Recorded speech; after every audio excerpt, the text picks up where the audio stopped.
Excellency, President Dr. William Samuel Ruto, members of the media, honorable ministers, distinguished ladies and gentlemen. I want to take this opportunity to once again welcome the President and his entire delegation to Rwanda. Over the years, Rwanda and Kenya have built strong relations. Today's visit underscores that friendship. The President and I had productive discussions. We've just witnessed the signing of agreements in key sectors such as ICT, health, education, youth, and agriculture. These new areas of cooperation will bring us even closer together. We are very happy that Rwanda is home to a large and vibrant Kenyan community. We are grateful for their contributions to our development. Private sector growth is a key priority for us in Rwanda and Kenya.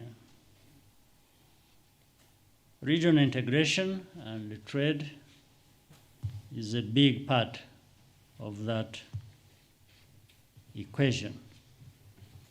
I hope we can leverage these shared interests to equip our youth with the skills and knowledge to innovate and compete.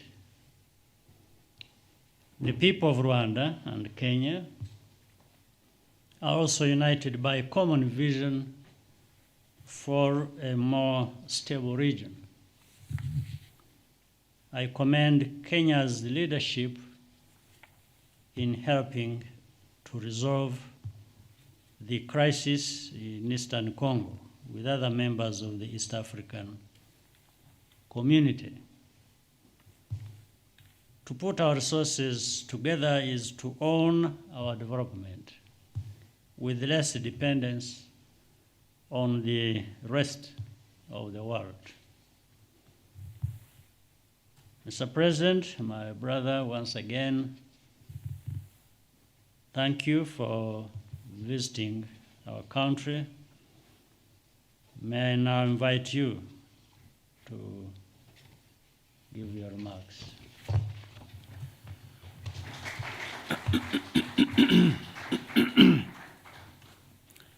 Good afternoon, everybody.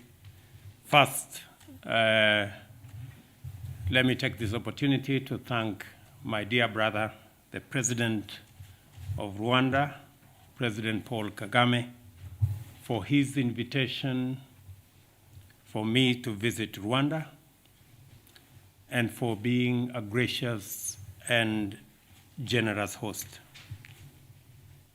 My delegation and I, Your Excellency, have experienced wonderful hospitality of the people of Rwanda,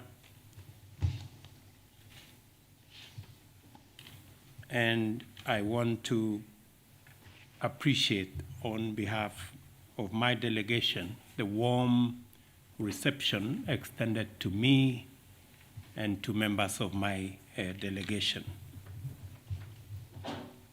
The President and I have engaged in very fruitful, extensive consultations and deliberations on matters that are important not just for our two countries, but for our region and for our continent as well. I wish to emphasize that Kenya and Rwanda have enjoyed great bonds of friendship, build a solid foundation of people-to-people, government-to-government, business-to-business relations, and to extend my gratitude to the people of Rwanda and through you, Mr. President, to the people of Rwanda for the hospitality that has been extended to the big 10,000 strong plus Kenyan community in Rwanda. We don't take that for granted. We sincerely thank you for that great hospitality. Let me also appreciate the MOUs and the documents that have been signed between our officials in the many areas of health, of ICT, education, and all the other sectors that will consolidate the relationship between our two countries, present to us new momentum, and create new impetus for the growing of our relations and expanding of our engagement between our two countries and as also members of the East African community. Your Excellency, just as Rwanda is a gateway for us into the Great Lakes region, we are also aware that Mombasa is an important port for the people of Rwanda, and it creates the synergy between our two countries, and we will continue to work on building that relationship and the network necessary for us to benefit from the synergy created by our two economies. Let me also say, in our conversation, we have discussed the issues around how to enhance communication between our two countries. It is the case that both Kenya and Rwanda have already signed and ratified the One Area Network that will present to our people the opportunity for ease of communication that will make it that much more easy for business, for enterprise to thrive as people engage not just through travel, but through communication.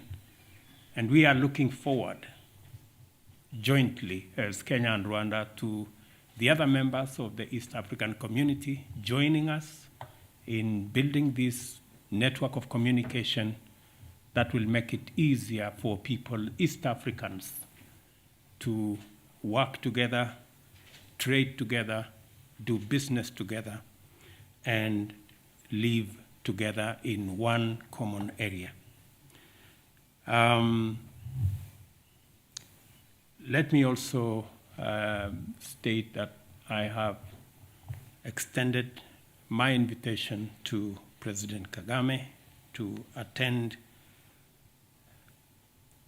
the mid-year coordination meeting of AU that will take place in Nairobi between the 13th and 16th of July this year.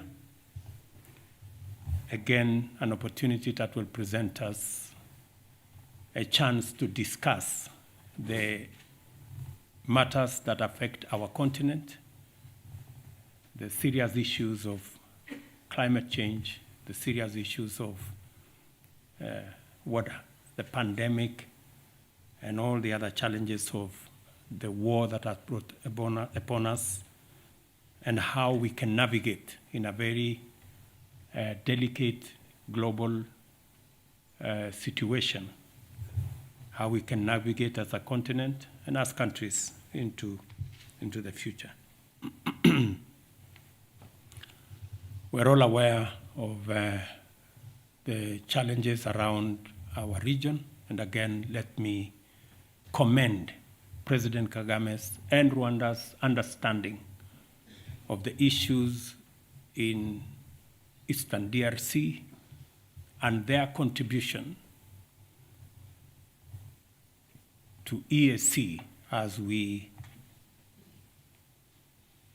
manage the situation in DRC and providing leadership and making sure that the people of DRC who have had challenges for many years can one more time have peace and they can concentrate on building their nation.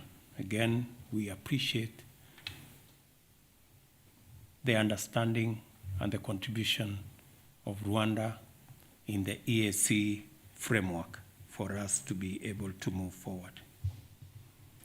Same thing in Ethiopia, same situation in Sudan, and same situation in South Sudan, that we need the invaluable contribution and support of Rwanda in helping us sort out our neighborhood.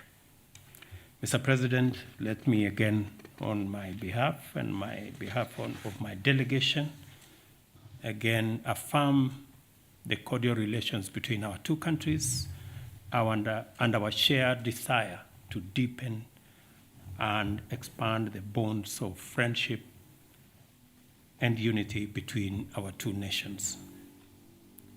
I am looking forward to this visit and all the other stages of this visit, and I am confident that the people of Kenya and the people of Rwanda will be the richer out of this engagement. I thank you. Asanteni waheshimiwa. If you allow me, we will now begin by taking brief questions from members of the press. If we can have the first question, Leila.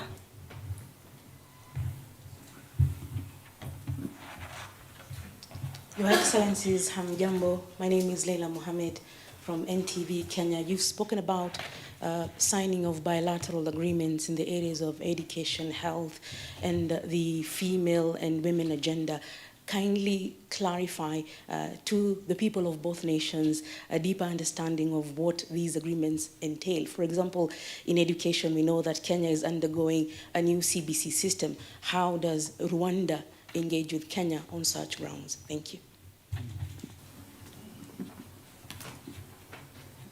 It is to both of us. Excellency may start. The details of the relationship between our two countries, and especially in the context of the signing of the agreements, all the way from agreements on cooperatives and how we can share experience on how to consolidate the cooperative movement, how we will benefit from the experience in Rwanda and the shared experience in Kenya, how to build platforms using ICT, for example, on the evolution of credit management, like in the case of the Hustler Fund, which you are aware about, and how we can bring ICT into the middle of organizing our cooperative movement and also leveraging technology to access financing in the whole of that ecosystem. On matters education, we share a background, both as Kenya and Rwanda, and our reform of the education system that is underway in Kenya, that is now being spearheaded by the presidential party which I appointed, will share a lot of experience on many issues, including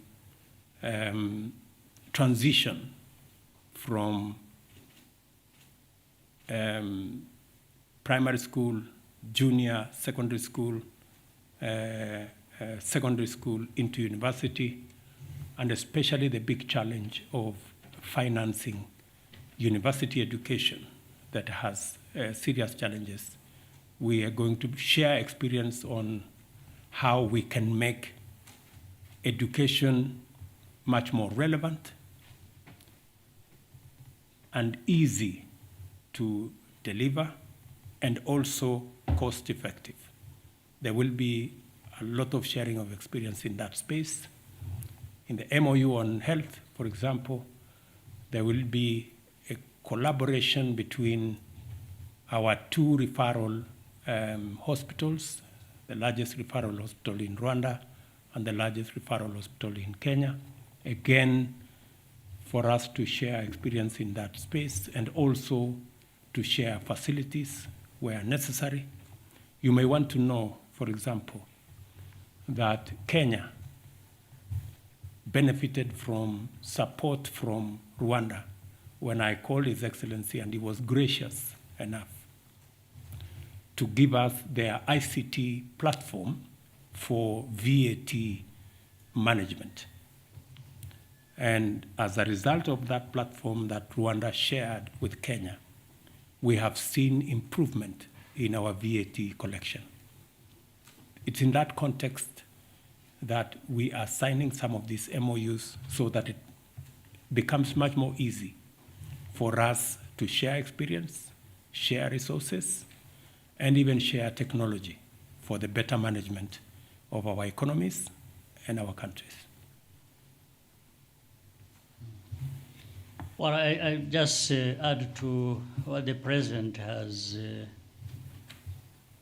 just well elaborated in terms of the MOUs under the JPC. It was just a framework. I think many of the things really speak for themselves.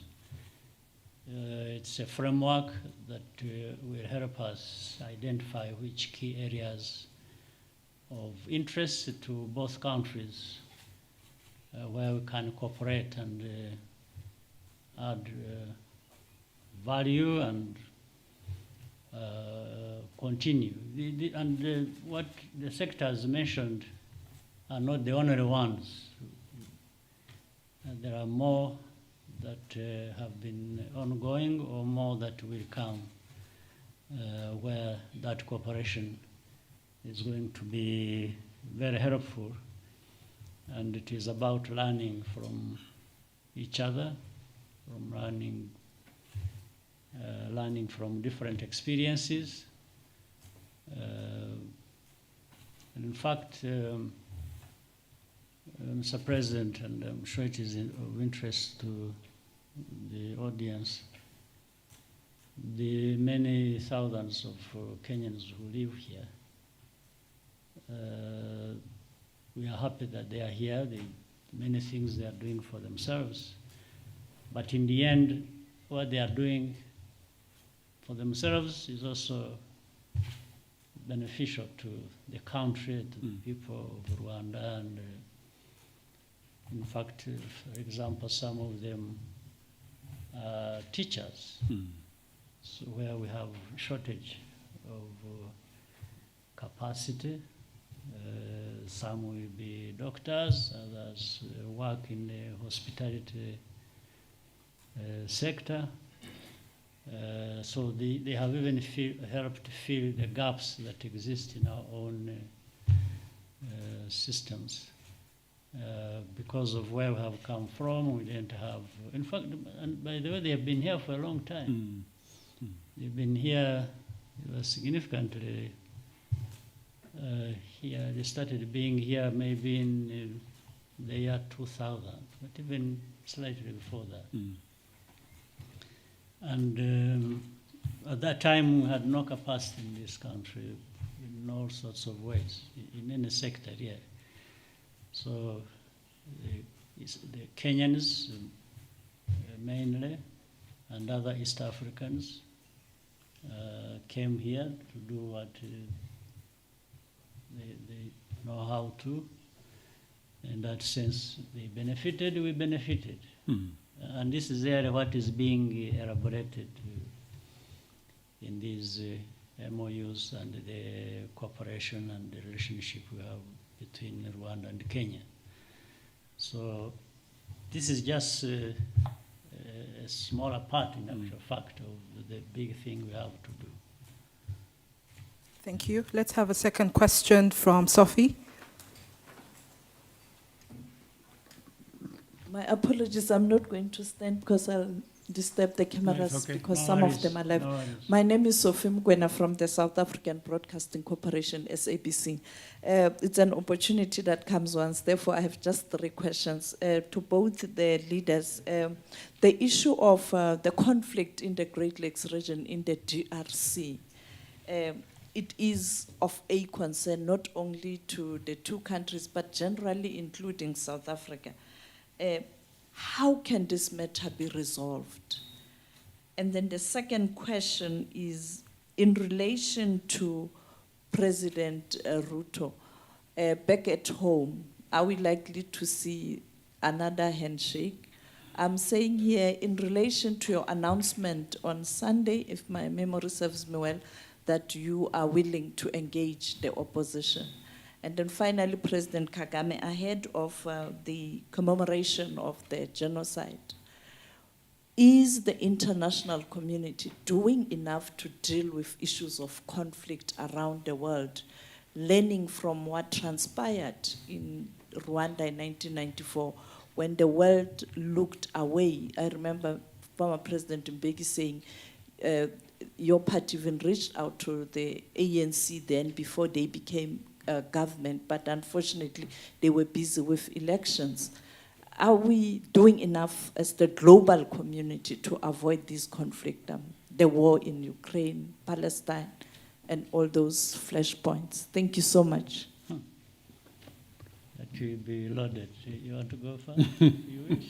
Okay, let me say the following. On the matter of DRC, Eastern DRC, and the challenges of security in Eastern DRC, this is a collective concern of us as a region. The heads of state did take a decision that EAC must provide leadership in sorting out the challenges in Eastern DRC, especially after DRC joined the EAC. The good news, the positive news, is that the last 1 month has seen a lot of positive development around the challenge of security in Eastern DRC. We now have, joining the Kenyan forces that have been there for the last almost 5-6 months, Burundi have now come in, Uganda have now come in, and forces also possibly from Angola have come to support the whole effort of stabilizing Eastern DRC, providing security for especially vulnerable people, ensuring that we manage the challenges of security that continue to lead to loss of life, gender-based violence, and many other issues around children who cannot go to school, and children that are displaced, and hundreds of thousands of people that live in camps. Because of the buildup of forces from different countries, there has also been generally a movement even by the armed groups in Eastern DRC to respect the cessation of hostilities, to also abide by the cantonment areas. We've seen a lot of movement in that direction. So we are confident that with this greater understanding and coming together, and then I want to thank the heads of state of EAC for providing leadership in this area. And we are working together to see to it that we stabilize Eastern DRC so that Congo can have peaceful elections and they can continue to enjoy their country. On the issues of Kenya, thank you very much for asking. We believe we are a democratic nation.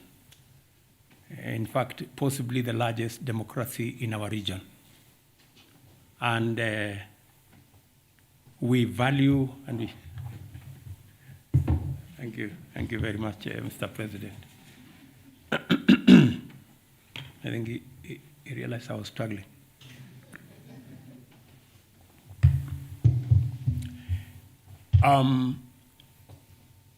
As I said, we are a democratic country. We went into elections in August last year.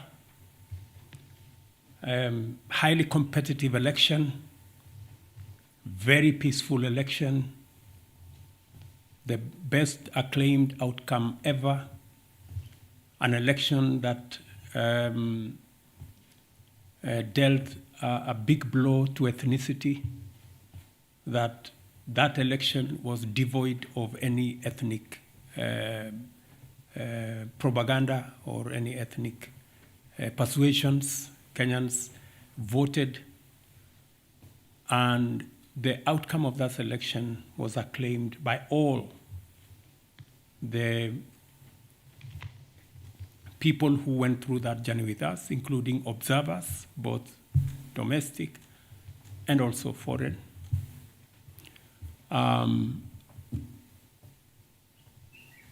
Subsequently, somehow the opposition, after 5 months, decided to make a claim that they were told by a whistleblower that possibly the results were different. They haven't been good enough to tell us who the whistleblower is and how they arrived at a different set of results than one that were released by our Independent Electoral and Boundaries Commission. However, as I said on Sunday, in times like this, it is not a question of who is right and who is wrong. In times like this, you have to put your house in order. And as president, I owe it to the people of Kenya to provide leadership. And on Sunday, I did ask the opposition to reconsider the demonstrations that they had undertaken, because protests and demonstrations are provided for in our Constitution. But the protests and demonstrations were acquiring an ugly, violent turn that was destroying property, putting a lot of lives into risk, causing a lot of unnecessary chaos. And it was time for them to reconsider those demonstrations. I did offer them that whatever issues that they had, there was democratic, constitutional, legal channels of raising those issues using the platform of Parliament in a bipartisan manner. And that is the offer I made to the opposition. You asked me a direct question whether there will be a handshake because of this situation. I want to tell you, there will be no handshake.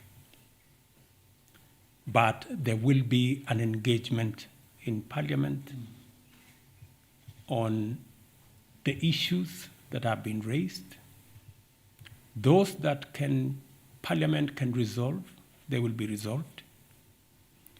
And when I say there will be no handshake, I know that there is a context, like we were being told here, please have a handshake. Unfortunately for us in Kenya, a handshake has a different connotation. And that is the one that I am talking about. The handshake that brings the opposition and government into some conundrum and a mongrel and an outfit that is undemocratic, unconstitutional, and illegal. We are a democracy. And in a democracy, it is underpinned by a system of checks and balances, where you have a government and an opposition. The history we have of the handshake is where there was a fusion of government and the opposition, and the results were very disastrous for Kenya. There wasn't any accountability. The whole system went rogue, and the people of Kenya do not want a situation where democracy is undermined. Democracy is, the system of checks and balances is undermined. Kenyans want a democracy where the system of checks and balances works. I am a great believer myself in a system where there are robust checks and balances, because that's the only way you can hold a government or an executive to account. And holding an executive or a government to account works for everybody. It works for the citizens, it works for the government because they are kept on their toes, and it works for the opposition as well, because then they become part of success of a country. So I hope I have answered your question. Thank you. Good. Well, on my part, two quick comments. One is on Eastern DRC. I'll first of all confirm what the President has just said, that I think in the last few weeks we see some progress, much as there are still other issues to resolve, but progress is nonetheless there. We just need to do more and register more progress toward a solution. But the history of Eastern DRC is something we can't go into, or problems here sufficiently. It will take a long time, but problems have been there back and forth, and something related to what the President said also is maybe for many years people have concentrated on trying to apportion blame to all parties and who is right, who is wrong, and it has gone on forever. So that means there's something wrong with that approach to dealing with the issues. I think the best way to deal with such issues is study, understand, and deal with the root causes of any of that problem or any other problem anywhere else. If you don't look at the root causes, then you tend to give a partial solution, and then problems come back every other time. So, and this is linked to what you also mentioned, referring to the international community and what they do, whether there are any lessons learned. I want to, first of all, assure you there is very little learning in our world, in the world we live in. And that's why you find crises happening everywhere after crisis. If we learned lessons and applied the lessons I think we would have less problems. Like in our case, the Eastern Congo problem has been there, has been related to problems we had here in Rwanda in some way. Then other things are specific to Congo. So then there is a mixture of Rwandan problems, Congolese problems, and when they mix up and you don't approach it correctly, you tend to have a permanent situation like this. So, but with the involvement of the East African community, the countries so far involved, I think putting heads together, the leaders of the East African community, and by the way, also because these are people near to the problem or linked to the problem, one or the other. It goes into what is so often talked about, African solutions.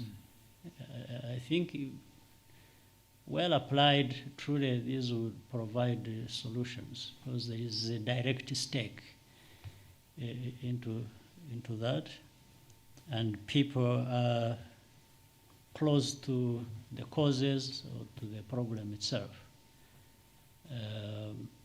So I have hope that we can find a solution, and maybe the outside world, all we need to ask is to support what the African leaders are doing and countries are contributing to, instead of getting into the mix themselves with what they think should be the solutions.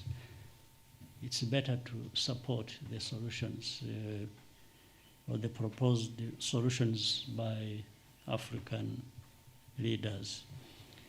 So I think we have that problem is there. The processes are on to deal with the problem, but I think we give it time. The sooner we can really do things that we have to do, then we would have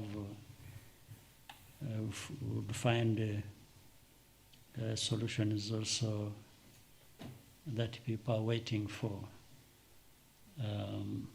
So it is here in Eastern Congo, that is, and then the global community that, given the whole world, as you said, maybe those who I'm talking about who try to help here tend to divert their attention to other parts of the world. Maybe the problems in Eastern Congo or around the region, the Great Lakes region, will take, we end up being secondary in a sense. The primary becomes the other one. But we have to be aware of that. We shouldn't be disheartened by that. We understand how the world works, so we've got to bear that in mind and go ahead and do what we can do. So I think that's what the understanding is in the whole region. Thank you, Your Excellencies. We will now take the last two questions. Sam and then Anangwe.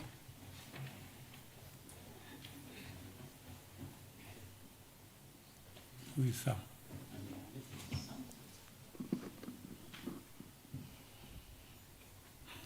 Why don't both of you go and that one, so that you had said two people. Yes, Sam and Anangwe. Maybe an additional one person. I can see they are struggling for the microphone. Good evening. If we do that, Good evening. Good evening. My name is Jamal Hashim from Azam TV, Tanzania. I would like to speak in Kiswahili language. I know, President, you understand Kiswahili. Jumuiya ya Afrika Mashariki ni jumuiya yenye kuleta matumaini kwa nchi wanachama na watu wake. Lakini katika siku za hivi karibuni tumeshuhudia wananchi katika jumuiya hizi wakizinyoshea kidole serikali zao kutokana na hali ngumu ya maisha. Mkiwa kama viongozi wakuu wa jumuiya wa nchi wanachama wa jumuiya hizi Afrika Mashariki, mnadhani mnaleta matumaini gani kwa wananchi ili kurejesha walau furaha kutokana na hali ngumu ya maisha ambayo wamekuwa wakinyoshea kidole serikali zetu za jumuiya? Swali la mwisho, kama sitawakwaza wenzangu, ni kwako wewe Rais Paul Kagame, ambaye umeongoza, ama kwa hakika umeongoza taifa hili miaka 30, na kwa macho yangu mimi ni mara kwanza kufika Rwanda, nimeshuhudia mabadiliko makubwa na historia kubwa, na nimekusikiliza hotuba zako nzuri ambazo zimependwa hata na wananchi. Swali langu ni dogo tu. Je, umejiandaa vipi kumtafuta mrithi wako wakati huu umetawala miaka 30, ili walau awe na uwezo kama wako, na kama wananchi wanavyosema, aweze kusimamia ile misingi mitatu ambayo nimeisikia ukisema: uwajibikaji, mengine nimesahau lakini nakumbuka uwajibikaji na zile nguzo tatu. Ni hayo tu mheshimiwa. All right. I think wait for. I think we can answer all of them. Let them ask all of them, then we answer one go. Okay, maybe it's better that way actually. That's right. Thank you, Your Excellencies. My name is Samuel Senono from UBC TV in Uganda. Your Excellencies, you've highlighted that in the bilateral talks that you've had and the many that you will continue to have, you've talked about the issue of trade and cooperation between the EAC nations. And reports indicate that for us to attain seamless trade in the East African region, we need to liberalize the skies. And East Africa has a project of the open skies. So, Your Excellencies, I would like to know, what is the status update of the EAC open skies? Thank you very much. My name is Eugene Anangwe. I represent CNBC Africa here in Rwanda. President Ruto, recently you gave a bag of goodies, for lack of a better word, for US investors, including possible tax relief measures. And this has been received in different ways. There are those who are local traders and those from the region who probably see this as, something that they wish to see as well. How do you convince them that such measures are not discriminatory and that you also think about those local investors? To both of you, President Paul Kagame and President Ruto, we are experiencing tectonic geopolitical shifts. And we've also heard of Japan, moving or committing to buying Russian oil above price caps. Most of people are breaking away from traditional US currency. I would like to understand where Africa, where Rwanda, where Kenya is in terms of their capacity on this table. Are they there as meals, or are they there as vibrant players in these particular shifts? Are we able to see, like in US now, President Trump has called for demonstrations in the anticipation for visa rest? Are we going to see senators coming from Rwanda, from Kenya, going to call them to order, the way we've been seeing such situations happen? Thank you so much, and God bless. I think that's it. That's it. Let me start maybe with my question specifically, which was linked with that. I think I don't want to take the risk of replying in Kiswahili and then I'm misunderstood. I may speak in English, but I understood the question.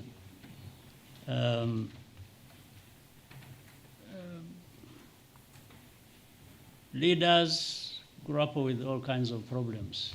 I'm referring to the first question you raised. And it goes on for a long time. Problems, old ones, new ones. The leaders are there to work with the people of any country to try and overcome these challenges that affect them. So problems we have today in whatever country you want to talk about, and the challenges that leaders have to address are everywhere. You don't find a country without any problems. That is for sure.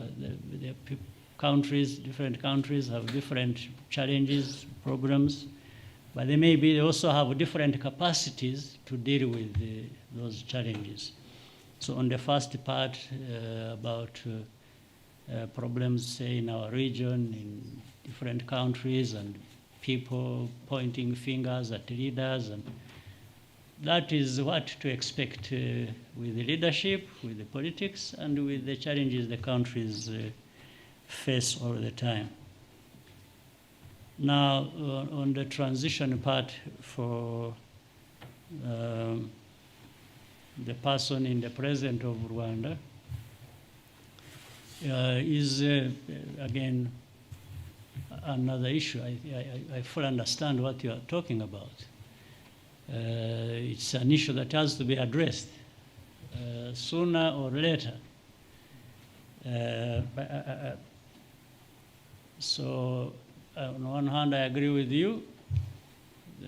That is a solution that has to be found, irrespective of what has been done and progress and so on and so forth.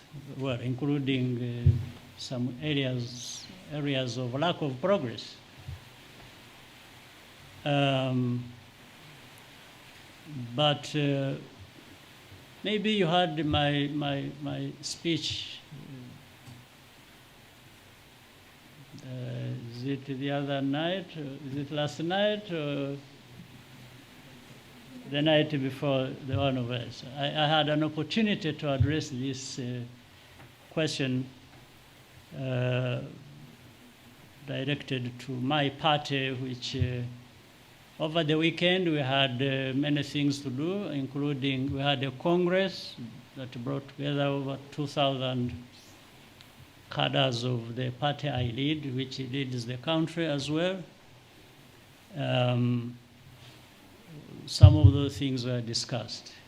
And the one you put the question to myself, I had the opportunity to discuss it with my members of the party, that it is an inevitability that we have to find, first of all, grow leaders, and not for me to decide who is going to be the next leader after me. I think that also is not necessarily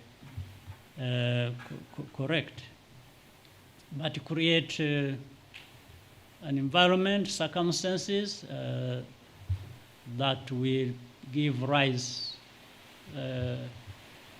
to people who can lead, irrespective of whether I like them or not. Because I think you brought it up referring to democracy. You're talking about governance. You're talking about good governance. In good governance, I don't think you want everyone exiting to be the one to decide who comes after them. So let's put that aside. But the situation is being looked at, has been looked at, in fact, since 2010. We had this discussion within our party, within our country. But the circumstances also in Rwanda, and the history and the challenges tend to dictate certain things that may not be very common with other situations. But even other situations have differences of things they have to deal with. They don't necessarily deal with, in one country, one thing, like another country does it, and so on and so forth. But while that problem is, especially in our case, is particularly a bit complicated and has created these, given rise to these questions, it's also not very difficult to understand. It's not something that is invented by anybody or that has to come from anybody else other than we ourselves having to ask this question. Because at the end of the day, we are the stakeholders, and we aren't doing it for anybody else or to please anybody else or to do that. It's to manage our own affairs and deal with our challenges the best way we can. But the point you made, I will say, is not the first time. It's not the first time it has come up. Maybe it's not even going to be the last time. But life has to go on. So we have to live our lives and deal with these challenges. So I'm sure one day I may join journalism in my old age. So, and then we can talk about that past that involved me. I'm looking forward to that. So maybe, President, I let you go and we can keep. Okay. Yeah. There was a question about the progress of the EAC Open Skies project. Yes, yes. This one is also another thing that is going to happen if we really talk about integration and mean it. We can only say it has delayed, but it will come. And we better bring it about the proper way. I mean, there are things that need to be done within the region, people to discuss how best to do it, when to start. Do we start all of us, so we can start 2, then 3, maybe start 4, and others join? And these are things that people discuss and find a solution. So open skies, I think, are essential. And in fact, most of them, of these issues, like the President earlier said, had something to say about one area, network of communication, which has applied between mainly between Kenya and Rwanda. It was meant for the whole of East Africa. But instead of waiting for all of us to do it at once and maybe never take off at all, we said those who are ready can move on and the others will follow, especially when they have seen the benefits. But this also relates to something else bigger, which is the African Continental Free Trade Agreement that was entered into, and such a vast area that Africa or African countries that are part of it would really benefit immensely from, opening up the skies, integrating communication lines, and serve very well within that framework, something that is so precious to our continent. So I'm sure it will soon be coming. And I let the President handle of that if need be. I'll come I think she wants to say something. No, sir. Okay, thank you very much. So let me say the following. I heard you talk about why don't you look for a successor? I want to tell you that from our own experience in Kenya, trying to get a successor can be a very disastrous project. Because it may not be the person the people want. So I think that's an area that requires much more than identifying somebody and saying, telling the population this is the person. What President Kagame has done from where I sit is commendable. I think he has provided sufficient mentorship to enough people to be able to step forward and in a democratic manner do what they have to do as a nation. I am very confident that he has provided lessons to many other leaders, and it is up to those leaders to do what they have to do. Wacha nikujibu kwa Kiswahili. Jambo la gharama la maisha, gharama ya maisha. Wacha nijaribu Kiswahili. Sio sanifu sana kama ya kule Tanzania, lakini nitajaribu ya Kenya. Gharama ya maisha ni changamoto la kitaifa na ni changamoto la kimataifa pia. Sio nchi zetu za bara la Afrika Mashariki peke yake ndio tuko na tatizo la gharama ya maisha kupanda. Ni tatizo la kimataifa, sehemu nyingi duniani, kwa sababu ya mambo mengi. Jambo la kwanza, tuko na matatizo yaliyotukumba ya pandemic ya COVID-19. Tukapata tena matatizo ya vita kule Ukraine na Russia. Tukapata tena na matatizo makubwa ya climate change. Kwa mfano Kenya mwaka uliopita, magala yetu tulikosa karibu magunia milioni 10, karibu magunia milioni 10 ya chakula hayakupatikana kwa sababu ya mvua ambayo haikutosha. Na ni lazima tufikirie mbinu kama serikali, ni vipi tutashughulikia tatizo hili tukiwa na changamoto za climate change, kukosekana kwa mvua, kuchelewa kwa mvua na mambo kama haya, na vile vile kukosekana kwa mbolea ambazo tunatumia, na ni vile tutashirikiana kuondoa kwa mfano yale matatizo tuko nayo ya mipaka, vizuizi katika mipaka yetu ambayo yanazuia chakula kutoka Rwanda kwenda Kenya, kutoka Tanzania kwenda Uganda na changamoto kama hizo.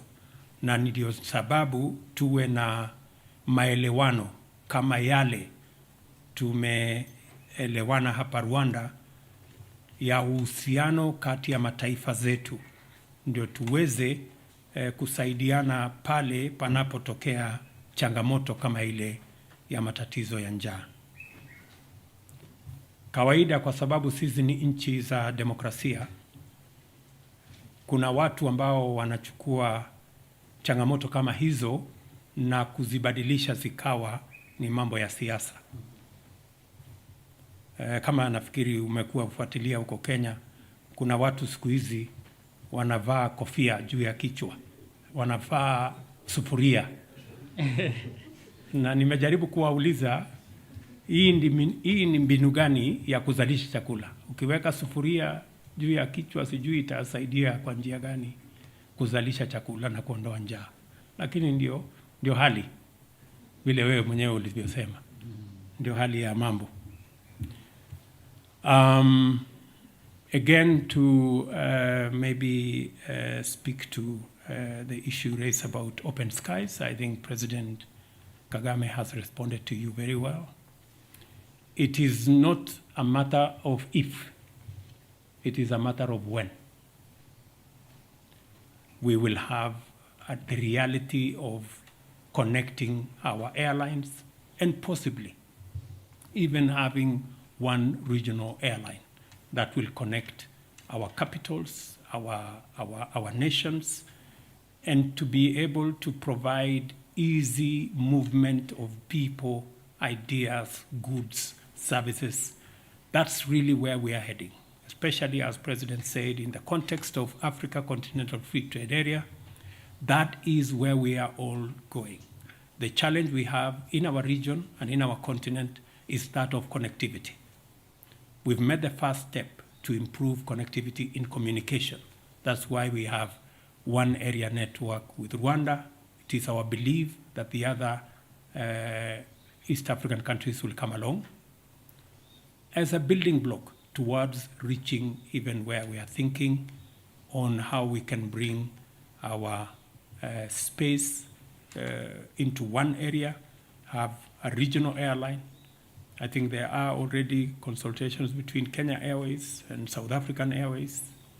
There is possibility of consultations with Uganda Airlines, and I'm sure further down the road with all the other airlines in our region, so that we can make the skies of our countries one area and be able to move our people and services faster and much more frequently.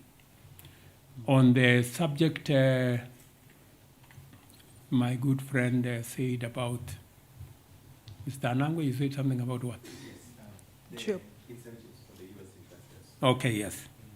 Yeah, the incentive of U.S. investors. In any case, the incentive I announced last week are not just for American investors. And I said it very clearly when I announced those incentives. They are for business, whether they are Kenyan, whether they are from Rwanda, whether they are from East Africa, or they are from the US or indeed any other part of the globe. We are continuously raising the bar on investment in our region to be able to make sure that we attract investment into our region. It is the reality that our own taxes can take us so far. Foreign direct investment becomes another avenue of attracting resources so that we can grow opportunities, we can grow our economies, we can grow jobs for our young people. Apart from what we are doing nationally, using our own taxes, apart from what we can do with money that we can access from multilateral agencies, there is huge opportunity if we can also attract foreign direct investment. It is an avenue for growth of the economy, for growth of job opportunities, business opportunities, entrepreneurship, and it all works together. Not for the American firms, not for the European firms comes to invest in our region. It is the benefits we get with the jobs, with the investment opportunities, with the services, with goods that are manufactured in these areas. And for your information, many of the goods that will be produced by some of these investments are goods that will also earn us foreign exchange when they are exported to different destinations globally. So we have many companies in Kenya, for example, One Health Revital in Kilifi that exports to 28 countries in the world. And it is an investment from an American company combined with a Kenyan company and a collaboration with other entities. So these investments must be understood in that context. I know narratives are always created around these investments politically, but this is the background that I have shared with you. Thank you, sir. I think we've come to the end of the program today. Asanteni sana kwa kuwa nasi leo hii, President William Ruto. We wish you and your delegation a beautiful stay in Rwanda. Thank you. May we